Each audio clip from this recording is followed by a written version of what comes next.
লক্ষ্যে পৌঁছানো অত্যন্ত কঠিন হয়। কেউ ভাবেন যে কেন এত কঠিন হয়, কেন এত কষ্ট করতে হয় লক্ষ্যে পৌঁছানোর জন্য। এই লক্ষ্য সরলভাবে কেন আমার কাছে চলে আসে না। চলুন আপনাকে একটা কথা বলি, যদি আপনার লক্ষ্য কঠিন না হয় তাহলে তাকে পাওয়া আপনার পক্ষে অসম্ভব হয়ে উঠবে। লক্ষ্যে পৌঁছানোর এই রাস্তায় আপনি যে কড়া রোদের সম্মুখীন হন, যার থেকে আপনি দূরে পালাতে চান, সেই রোদ আপনাকে প্রেরণা যোগায় যে আপনি এগোতে থাকুন। ভাবুন একজন যাত্রী যে কিনা নিজের লক্ষ্যের দিকে যাচ্ছেন, সেই পথে উনি যদি একটু ছায়া পেয়ে যান আর উনি ওখানে বিশ্রাম নেন, তাহলে তার সাথে তার ভাগ্য গভীর নিদ্রায় সেখানে বিলীন হয়ে যায়। তাই পরিশ্রমের কড়া রোদের থেকে কখনো দূরে পালাবেন না। জীবনে শুধু সামনে এগোতে থাকুন দৃঢ়তার সাথে। আর লক্ষ্য সরল হোক, কঠিন হোক বা অত্যাধিক কঠিন হোক, একটা কথা মনে রাখবেন, যে জীবনের লক্ষ্যে পৌঁছতে পেরেছে সে লক্ষ্য প্রাপ্তির জন্য আফসোস কখনোই করে না। রাধা রাধা। ধৈর্য, এই ধৈর্য কি কোনো গুণ, কোনো অনুভূতি, কোনো দৃষ্টিভঙ্গি? আমার জন্য ধৈর্য এক বাহন। আপনি হয়তো ভাবছেন এই কেমন বাহন? বাহন তো ঘোড়া হতে পারে, হাতি হতে পারে, উটও হতে পারে, কিন্তু ধৈর্যকে বাহন বানানো মানে? চলুন আপনাকে একটা কথা বোঝাই। পৃথিবীতে এমন কোনো বাহন নেই যে তার আরোহীকে আছড়ে ফেলেনি। সেটা উট হোক বা হাতি হোক বা ঘোড়া হোক, চলতে চলতে কখনো নড়বড় করেই বসে। তারপর সেই আরোহী পড়ে কারোর পায়, তারপর পড়ে তার নিজের নজরে। কিন্তু ধৈর্যরূপী বাহন কখনো কাউকে ফেলে না, কখনো না। না সেই আরোহী কারোর পায়ে পড়ে আর না তো নিজের নজরে। কারণ ধৈর্য আপনাকে বিবেক প্রদান করে, বিবেক আপনাকে পরিকল্পনায় সাহায্য করে, আর পরিকল্পনা প্রদান করে আপনাকে শক্তি, আপনার লক্ষ্যের দিকে অগ্রসর হওয়া। বুঝলেন? ধৈর্যকে সঙ্গে রাখুন, নিজেকে আরো ধৈর্যশীল করে তুলুন। এই ধৈর্যের সাহায্যে আরোহণ করে দেখুন কিভাবে এই বাহন আপনাকে আপনার গন্তব্যে পৌঁছে দেবে। রাধা রাধা। সংসারে এমন একটা ভ্রান্ত ধারণা রয়েছে যে সবকিছু ভাগ্যের দ্বারা পাওয়া যায়, কিন্তু ভাগ্য, প্রারব্ধ এ তো সকলের জন্যই সমান হয়। এটা তো ব্যক্তির উপরে নির্ভরশীল হয়, তার আকাঙ্ক্ষার উপরে নির্ভরশীল হয়, বাসনার উপরে নির্ভরশীল হয়, স্বভাবের উপরে নির্ভরশীল হয় যে উনি সেটা নিয়ে কি করেন। দেখুন, এই প্রসাদ কিন্তু সকলকেই দেওয়া হয়, কিন্তু তা গ্রহণ করবেন কিভাবে সেটা ব্যক্তির উপরে নির্ভর করে। আপনাকে এক উদাহরণ দিই। যেমন ধরুন, দুজন মানুষকে আমি একটা করে মাটির ডেলা দিলাম, সেটা নিয়ে তারা কি করবেন? একজন মানুষ তার ছোট ছোট ডেলা বানাবেন আর পথযাত্রীদের ওপরে ছুঁড়ে মারবেন, হাসি ঠাট্টা করবেন, তাদের বস্ত্র নোংরা করে দেবেন, সেটাতেই উনি আনন্দ পাবেন। অন্যদিকে দ্বিতীয় ব্যক্তি সেই মাটির ডেলা দিয়েই নিজের জন্য একটা কুঁড়ে ঘর বানাবেন, সেই কুঁড়ে ঘর যা রোদেতে, বৃষ্টিতে, ঝড়ে তাকে সুরক্ষিত রাখবে। অনুভূতি, এই অনুভূতি বদলাতে শিখুন। এই অনুভূতি অত্যন্ত গুরুত্বপূর্ণ। ভালোবাসাতেও এই অনুভূতি হলো অত্যন্ত গুরুত্বপূর্ণ। ভালোবাসা সে বন্ধুর সাথে হোক, মা বাবার সাথে হোক, ভাই বোনের সাথে হোক, স্ত্রীর সাথে হোক, যে কারোর সাথে হোক। মনে রাখবেন, এই হলো সেই অনুভূতি যা আপনার ভাগ্য নির্ধারণ করে থাকে। তাহলে আসুন আমার সাথে প্রেমের অনুভূতি নিয়ে বলুন, রাধা রাধা। লক্ষ্য, পথ আর সাফল্য, এই তিনটেই একে অপরের সাথে জড়িত, কিন্তু অনেকবার মানুষ এদের ঠিকভাবে বুঝতে পারেন না। তারা ভাবেন যে যেরকম লক্ষ্য হবে সেরকমই পথ হবে, সেই মতোই লক্ষ্য কঠিন হলে পথ কঠিন হবে, লক্ষ্য সরল হলে পথও সরল হবে। যদি আপনাকে আসল সত্যের সাথে অবগত করাই, তাহলে দেখবেন সবকিছুই এর উল্টো। লক্ষ্য নিজের পথ বানায় না, পথ সেটাই যেটা আপনি স্বয়ং নির্বাচন করে আপনি নিজে বানান। সেই অনুসারেই আপনি আপনার লক্ষ্যে পৌঁছতে পারবেন। সেই জন্য জীবনে যখনই লক্ষ্যে পৌঁছানোর পথের বিষয়ে আপনি কোনো সিদ্ধান্ত নেবেন, তাহলে তা ভেবে চিন্তে নেবেন, কারণ এই পথ অত্যন্ত গুরুত্বপূর্ণ। পথ যদি শুভ হয়, তাহলে লক্ষ্য আপনা থেকেই শুভ হয়ে যায়। তাহলে আসুন আমার সাথে ভালোবেসে বলুন, রাধা রাধা। ভাগ্য আর কর্ম, এই দুই এমন শব্দ যাকে ঘিরে সমগ্র সংসার। কেউ বলে আমার ভাগ্যে এটা ছিল না, যা পেলে আমার জীবন অন্যরকম হতো। কেউ বলে আমার গত জন্মের কর্ম নিশ্চয়ই এমন ছিল, যে কারণে এই জন্মে এরকম ভাগ্য পেয়েছি আমি। এসব বাদ দিন আর একবার শান্ত চিত্তে ভাবুন। আপনি বুঝতে পারবেন যে ভাগ্য আর কর্ম এই দুই এই জন্মের। তফাৎ শুধুমাত্র এটাই যে যদি ভাগ্যের কথা বলা হয়, তাহলে আপনি এই ভাগ্যের থেকে যত বেশি আশা করবেন, তত বেশি নিরাশ হবেন আপনি। কারণ এই আশা আপনাকে কর্ম করা থেকে আটকায়। যদি কথা বলা হয় কর্মের, তাহলে নিজের কর্মের প্রতি যত বিশ্বাস রাখবেন, তত বেশি সফলতা আপনার কাছে আসবে। তাই একটা কথা মনে রাখবেন, ভাগ্য আপনার কর্ম নির্ধারণ করে না, কিন্তু আপনার কর্ম আপনার ভাগ্যকে অবশ্যই নির্ধারণ করে। রাধা রাধা। নাম কত সাধারণ একটা বিষয়। প্রত্যেক মানুষ যে জন্ম নেয়, তাকে একটা নাম দেওয়া হয়, যা সে পেয়ে থাকে তার মাতা পিতার দ্বারা, না হলে তার গুরুর দ্বারা, বা কোনো আত্মীয়ের দ্বারা, বা কোনো কাছের মানুষের দ্বারা। এই নামের সাথেই সে আস্তে আস্তে বেড়ে ওঠে। কিন্তু এটাই কি সেই নাম? এই নামই কি সবকিছু? কখনোই নয়।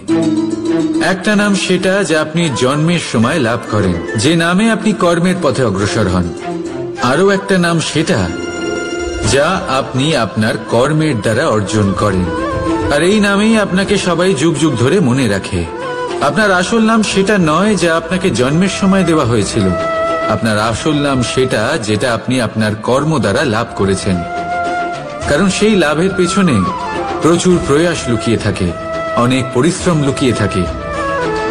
কিন্তু যদি আপনি চান যে মানুষ আপনার নাম মনে রাখে, তাহলে আপনাকে কর্মের পথে অগ্রসর হতেই হবে। শুভ কর্ম করতে হবে, অনর্গল চেষ্টা করে যেতে হবে, মহান কাজ করতে হবে। আর বিশ্বাস করুন, আপনি একটা মহান নামের ফল অবশ্যই লাভ করবেন। রাধা রাধা। আমি এখানে একা এই বনে বসে আছি, বাঁশি বাজাচ্ছি। কার জন্য? কে আছেন এখানে? কেউ নেই। আমার প্রজা, আমার রাজ্য, আমার পরিবার আমার থেকে অনেক দূরে আছেন। আমি এখানে একা এই বনে বসে এই আকাশের এই রঙের, গাছের এই সব ফলের, মাটির সুবাসের আনন্দ উপভোগ করছি। কেন? আমি হলাম দ্বারকাধীশ। এমন কি রাজকীয় বা ভৌতিক সুখ রয়েছে যে আমি ওখানে পেতে পারি না? সবকিছুই পেতে পারি, তাও এখানে বনে একা বসে আছি। কোন সুখ খুঁজে চলেছি? একা থাকার সুখ। আমরা প্রত্যেকদিন অনেক মানুষের সাথে, চিন্তাধারার সাথে, কর্মের সাথে, পরিস্থিতির সাথে, সুখ দুঃখের দ্বারা বেষ্টিত থাকি। জীবনের এই চক্রে আমরা জড়িয়ে পড়তে থাকি। যতই আমরা এই সমস্যার সমাধান করি, আমরা ততই এতে জড়িয়ে পড়ি। আমরা এতটাই জড়িয়ে পড়ি যে যখন আমরা আয়নায় নিজেদের দেখি, তখন আমরা নিজেদের চিনতেই পারি না। এমন মনে হয় যেন আমরা নিজেদের হারিয়ে ফেলেছি। সেই জন্য প্রত্যেক দিন আপনি কিছু সময় নিজের সাথে কাটান একান্তে। এটা অত্যন্ত আবশ্যক। নিজের অস্তিত্বের গভীরে গিয়ে দেখতে শিখুন, নিজেকে বুঝুন। অদ্ভুত শান্তির অনুভূতি হবে। যেমন এই বায়ু, এই বৃক্ষ, এই পুষ্প, এই নিসর্গ, এদের মতো আপনিও কখনো একলা হতে শিখুন। কখনো নিসর্গের একটা অংশ হয়ে দেখুন। এই মন প্রসন্ন হয়ে বলবে রাধা। একবার একটা শেয়াল বনে বিচরণ করছিল।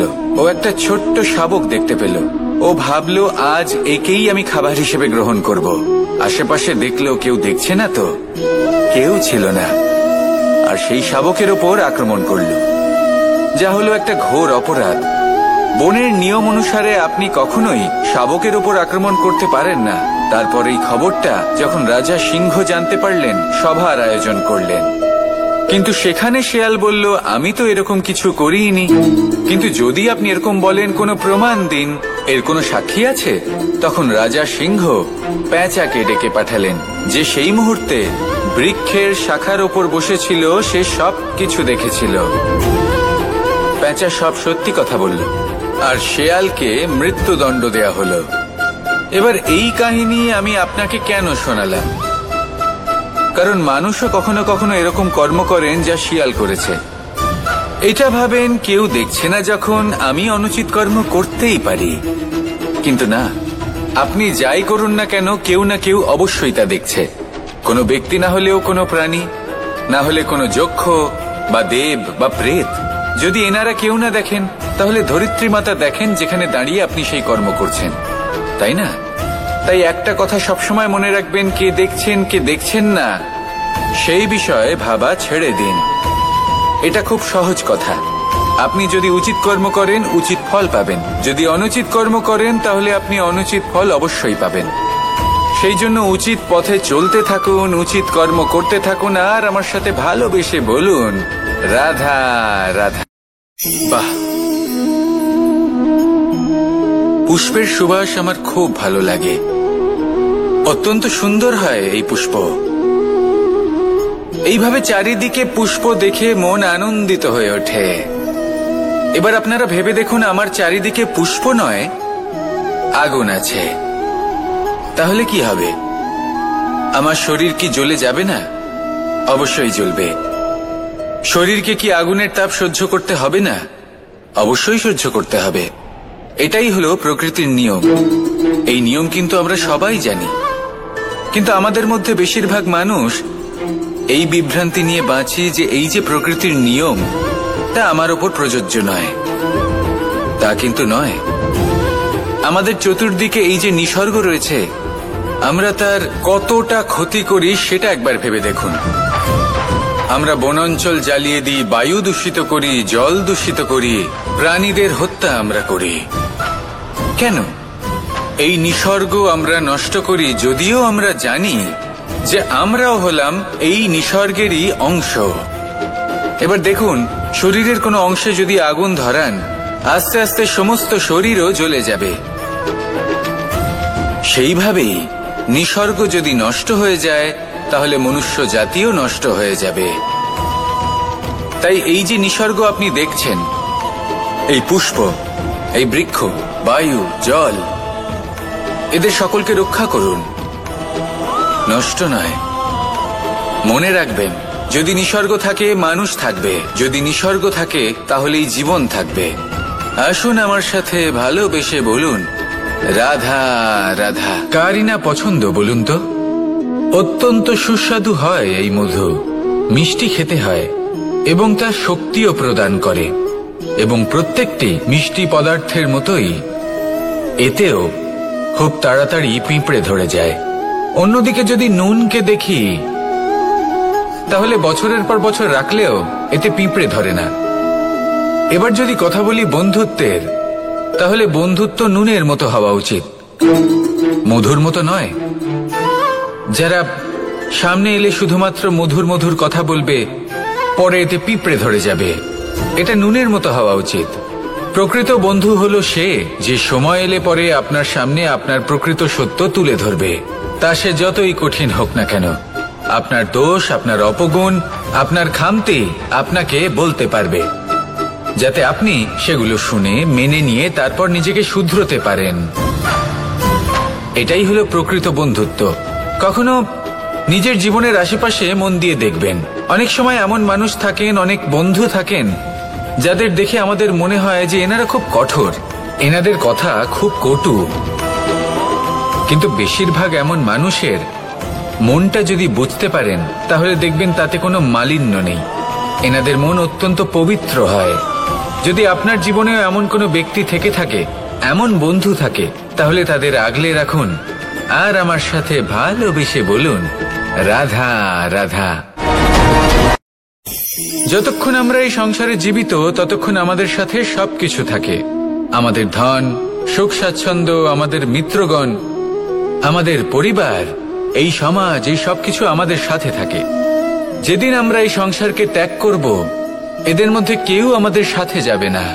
না ধন, না স্বাচ্ছন্দ্য, না সম্পত্তি। এই সকল মানুষ, এই সমাজ, এরা শুধুমাত্রই শ্মশান পর্যন্ত আমাদের সাথে থাকতে পারবেন। তারপরে যদি আমাদের সাথে কিছু যেতে পারে তাহলে তা শুধুই আমাদের ধর্ম। আর এই সংসারে আমরা নিজেদের যে সুনাম রেখে যাই সেটা সম্ভব শুধুমাত্র কর্মের দ্বারা। সেই জন্য সংসারে যতদিন পর্যন্ত জীবিত আছেন, যদি কিছু অর্জন করতে চান তাহলে ধর্ম অর্জন করুন, ধর্মের বিষয়ে স্পষ্টতা অর্জন করুন এবং কর্ম অর্জন করুন। এটাই হবে আপনার অতীত এবং এটাই হবে আপনার ভবিষ্যৎ, এবং এটাই সকলকে প্রেরণা প্রদান করবে। আসুন আমার সাথে ভালোবেসে বলুন, রাধা রাধা। যখনই কোনো যাত্রায় যাব বলে মনে করি তখনই আমরা প্রস্তুত থাকি আসন্ন বিপদের জন্য বা সংকটের জন্য। যেমন যদি আমাদের মনে হয় যে আজকের পরিবেশ খুব ঠান্ডা হবে, তাহলে আমরা গরম বস্ত্র ধারণ করি বা সেটাকে সাথে নিয়ে যাই। যদি মনে হয় যে বৃষ্টি হতে পারে বা বৃষ্টি হয়ে চলেছে, আমরা দেখছি, তাহলে আমরা একটা ছাতা সাথে নিয়ে নিই। আমরা প্রস্তুত থাকতে চাই এবং এটাই উচিত, এবং সেই কারণেই আমরা যাত্রায় সাফল্য লাভ করি। কিন্তু যদি আমরা কথা বলি জীবনযাত্রা নিয়ে, যা কিনা সব থেকে বেশি গুরুত্বপূর্ণ, তাহলে তার জন্য আমরা পূর্ণরূপে প্রস্তুত থাকি না। আশেপাশের মানুষ, এই সমাজ, আমাদের সাথী, আমাদের মিত্ররা যে কোনো মুহূর্তে বদলে যেতে পারেন। সেই জন্য আমরা নিজেদেরকে কখনো সাবধান করি না, কখনোই নিজেদের প্রস্তুত করি না। আমাদের এটা কখনোই মনে হয় না যে এরকম হতে পারে, আর সেই কারণেই শেষে গিয়ে আমরা অত্যন্ত দুঃখ পাই। একটা অমূল্য শিক্ষা আছে যেটা আমাদের লাভ করা উচিত, সতর্ক থাকা উচিত। এই জীবনযাত্রার জন্য শুধুমাত্র এই পরিবেশের বিষয়ে তথ্য সংগ্রহ করা বা তাকে অনুমান করা, এটুকু হলেই চলবে না। আমাদের আশেপাশের মানুষজনকে দেখতে হবে, তাদের স্বভাব, পরিস্থিতির ওপর নজর রাখতে হবে। যখন তারা রং পাল্টাচ্ছেন নজর রাখতে হবে, তা অত্যন্ত আবশ্যক। পরিবর্তন আপনার জীবনে অবশ্যম্ভাবী, সঠিকভাবে তার সম্মুখীন হন। আসুন আমার সাথে ভালোবেসে বলুন, রাধা। যদি আমি আমার চোখ বেঁধে কোনো একটা নির্দিষ্ট দিকে নিজের সমস্ত শক্তি প্রয়োগ করে ছুটে যাই, তাহলে কি হবে? আমি কোথাও ধাক্কা খেতে পারি, নিজের ক্ষতি করতে পারি, কোথাও পড়ে যেতে পারি, তাই না? অর্থাৎ এটা নিশ্চিত এই কাজ আমার করা উচিত নয়। কিন্তু আজকের দিনে প্রত্যেকটা মানুষ এই কাজই করছেন, তাই না? কোনো কাজ করার পূর্বে সেই কাজের বিষয়ে সম্পূর্ণ তথ্য কোথায় সংগ্রহ করছেন? শুধু এটুকু জানেন যে এই কাজটা করলে কত ধন অর্জন করবেন আর কত নাম হবে, আর ব্যাস সামনে এগিয়ে যান। এটা উচিত নয়। পূর্ণরূপে যে কোনো কাজ করার আগেই সেই কাজের বিশ্লেষণ করে নেওয়া উচিত, তা বুঝে নেওয়া উচিত, এবং সেই বিষয়ে অবশ্যই খেয়াল রাখা উচিত যে আপনার শরীর এবং আপনার মন এই কাজ করার জন্য কি প্রস্তুত রয়েছে। যদি তা না হয় তাহলে প্রথমে নিজেকে শুধরে নিন, তারপরে সেই কাজ করুন। যদি এইভাবে জীবনে সামনে এগোন তাহলে সাফল্যের সম্ভাবনা জীবনে অনেক বেশি বেড়ে যাবে। তাহলে এটাই করুন আর আমার সাথে ভালোবেসে বলুন, রাধা রাধা। এই সংসারে সাফল্য লাভ করার জন্য জ্ঞানের প্রয়োজন হয়, পরিশ্রমের প্রয়োজন হয়, দৃঢ় নিষ্ঠার প্রয়োজন হয়, নিরন্তর চেষ্টা করা প্রয়োজনীয়। কিন্তু আরো কিছু আছে যা অত্যন্ত প্রয়োজনীয় এবং গুরুত্বপূর্ণ। তা হলো ভালো বন্ধু। তাদের থাকা অত্যন্ত প্রয়োজনীয়। যদি ভালো বন্ধু থাকে তাহলে সময় এলে তারা ঢাল হয়ে আপনাকে সুরক্ষা করবেন। সময় এলে অস্ত্রের মতো শত্রুকে সংহারও করবেন। যদি তিনি জ্ঞানী হন, তাদের মধ্যে সদ্গুণ থাকে, তাহলে এই সব গুণ আপনার মধ্যেও প্রবেশ করবে। তাহলে সাফল্যের জন্য ভালো বন্ধু পাওয়া অত্যন্ত প্রয়োজনীয়। কিন্তু শুধু বন্ধু কেন, ভালো শত্রুও থাকা প্রয়োজনীয়। এবার আপনি ভাববেন, এ আমি কি বললাম? যদি আপনার জীবনেও ভালো অর্থাৎ শক্তিশালী শত্রু থাকে, তাহলে আপনিও শক্তিশালী হতে থাকবেন। এই শত্রু আপনাকে প্রেরিত করবে আরো বেশি শক্তিশালী হয়ে ওঠার। কখনো কোনো হরিণকে দেখুন, তীব্র গতিতে দৌড়তে থাকে। কেন তীব্র গতিতে দৌড়য়? এই কারণে নয় যে কোথাও তার জন্য মধুর ঘাস অপেক্ষা করে রয়েছে, না। সে এই কারণে তীব্র গতিতে দৌড়য় কারণ সেটা না করলে তার পেছনে একটি সিংহ আছে যে ওকে নিজের ভোজন করে ফেলবে। তাই জীবনে বিপদ, সংকট এই সবকিছুও হলো অত্যন্ত গুরুত্বপূর্ণ। তার সম্মুখীন হতে শিখুন আর আমার সাথে ভালোবেসে বলুন, রাধা রাধা রাধা।